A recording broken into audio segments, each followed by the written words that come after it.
Hello guys, welcome back to my another blog. সঙ্গে আমি পূজা। আমিও খুব ভালো আছি, আশা করছি তোমরাও খুব ভালো থেকো।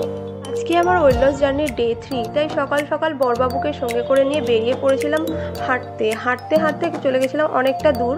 আর ফেরার পথে দেখলাম বাজার বসে গেছে, তাই বাজার নিয়ে আর মাছ বাজার থেকে মাছ নিয়ে একবারেই দুজনে বাড়ি চলে এলাম। বাড়িতে এসে আমার প্রথম কাজ হচ্ছে একটু গরম জলের মধ্যে এক চামচে মধু দিয়ে গরম গরম খেয়ে নেওয়া। তো এটাই আমি সকাল সকাল খেয়ে নিলাম। বাজার থেকে নিয়ে আসা সবজিগুলোকে ভালোভাবে গুছিয়ে রেখে চলে এলাম রান্নাঘরে। নিয়ে এসেছিলাম আর মাছটাকে ঢেলে পরিষ্কার করে বেছে ধুয়ে রাখলাম। এই সব কাজ করতে করতে খুব জোরে খিদে পেয়ে গেছিলো, তাই জন্য কালকে রাতে করে রাখা ডালিয়া আর তার সঙ্গে নিয়ে নিয়েছিলাম একটা ডিম। তো ওটাই আমি ব্রেকফাস্টে খেয়ে নিয়েছিলাম।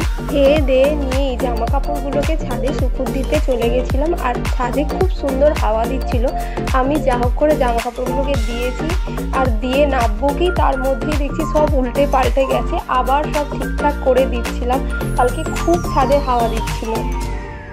ঘরে এসে বানিয়ে নিয়েছিলাম বিট আর গাজর দিয়ে একটা জুস, যেটা খুবই বেকার খেতে, কিন্তু শরীরে নাকি খুবই উপকারিতা এটার। তো তাই জন্যে এটা বানিয়েছিলাম।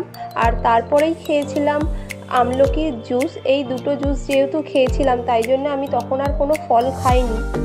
আজকে দুপুরে আমার লাঞ্চের থালিতে ছিল অল্প একটু ভাত, তার সঙ্গে উচ্ছে বেশি করে নিয়ে নিয়েছি ভাজা, আর নিয়েছি বেশি করে একটু শাক ভাজা, আর 3 পিস আর মাছ ছোট ছোট পিস করেছি, যেহেতু 3 পিস আর মাছ নিয়েছি।